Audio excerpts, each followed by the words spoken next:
think that correctly, as they have said, that we need to deal with the issue of porous borders in our country, so that everyone that comes in is documented. We also need to, and I would have thought that the minister would address the issue of land expropriation and how the policy works in South Africa. Recently, President, as you were preparing to come here on the news, in, I think it was in Natal, there was a handover of farms, and white farmers were saying, we are donating the land, but also there's a willing buyer, willing seller in South Africa. So there is no expropriation without compensation, but it is a willing buyer, willing seller. And that white farmer was even saying, President, that the government is even paying more in buying the land than what the land is worth of. And I think those are the realities, President, that we must say that we need to address, of course, but also the importance of agriculture linked to AGOA. People rely on it, and I think, as Retief have said, for survival and living. But lastly, for me, President, is also the issue of the crime statistics. There is no doubt about it that we are a violent nation, you know, for a number of reasons, and we're not condoning anything. But also, if you go into the rural areas where black majority are, you would see women, elderly, being raped, being killed, being murdered, and these are black elderly women that would be found throat slits, raped multiple times, and all of that. And the problem in South Africa, it is not necessarily about race, but it is about crime.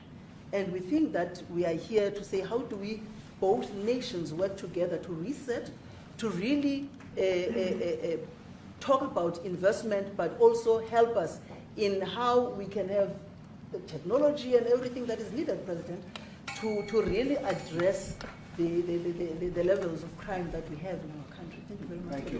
President Trump, genocide is a very strong word. I'm wondering if you've made up your mind as to whether you believe genocide is occurring in South Africa, or you still have doubts, and if you have made up your mind, why invite President Ramaphosa here today? Well, I haven't made up my mind. I hate to see it from the standpoint of South Africa, but also, you know, I'm trying to save lives. I'm working with Russia and Ukraine. I don't have to do that. It's not our war. It was started by other people. It was helped along by our past administration. It would have never happened if I were president, but I'm trying to save lives, no matter where. Rwanda, I have nothing to do with Rwanda and the Congo, but I felt I had a very talented person in this administration, and I sent him there, and he did an unbelievable job, I think. I mean, we're going to find out, but he's done the hardest part of the job. It should happen. If I can save lives, I want to save the lives. If it's in Africa, that's great. If it's in Europe, if it's wherever it may be. And it's a very small investment to do, believe me, compared to what the consequences are. So I hope we can do something. Look, I have so many friends. These two men, I have great admiration for them because I know what they do for a living. Yeah. And that's a very hard living. Going from city to city, from country to country, and hitting a ball 350 yards like they do, and better than you and I. Getting the ball in the hole. It's a very tough, with lots of people watching, right? Yes, That's a very tough living. You know, they're champions. I respect champions, and I respect very much. And I think the country is very lucky. They really wanted to be here. That's true. They could be elsewhere. They could be on a beautiful fairway someplace, and they wanted to be here. So. Mr. President,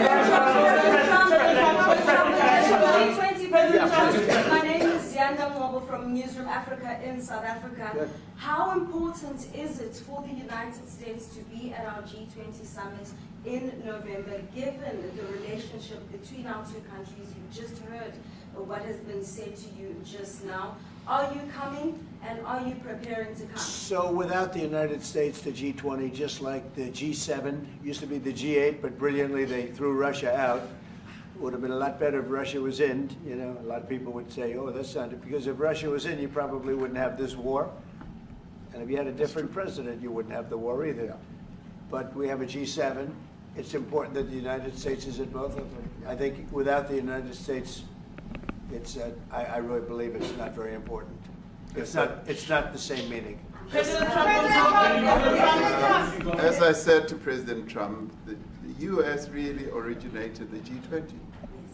And it's important that the United States continues to play a key role in the G20.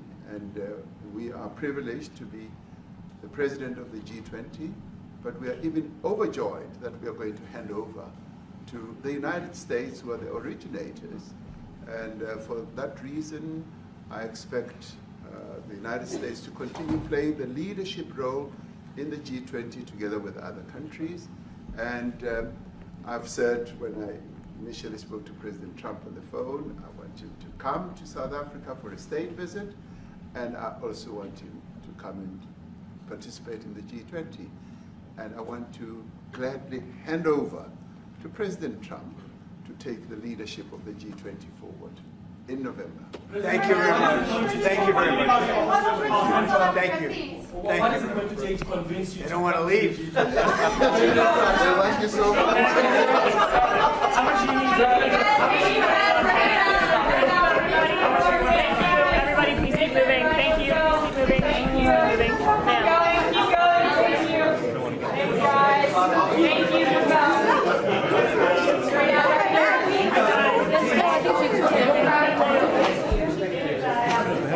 Outside? Oh, we didn't bring them in. Oh.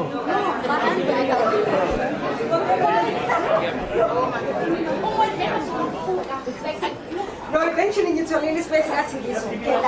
No,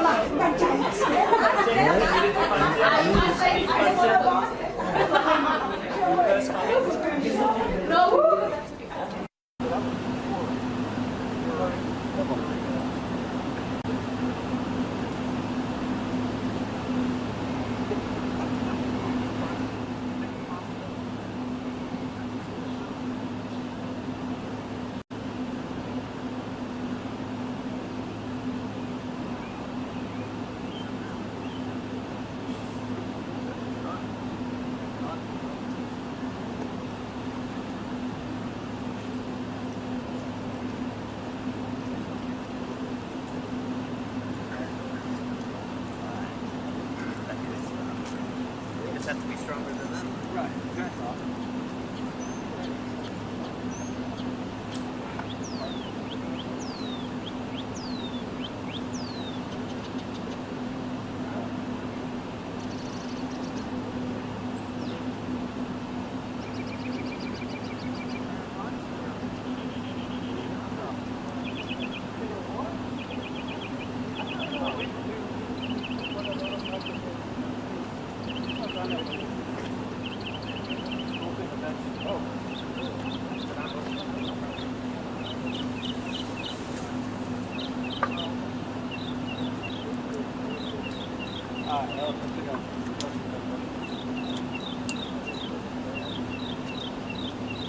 No.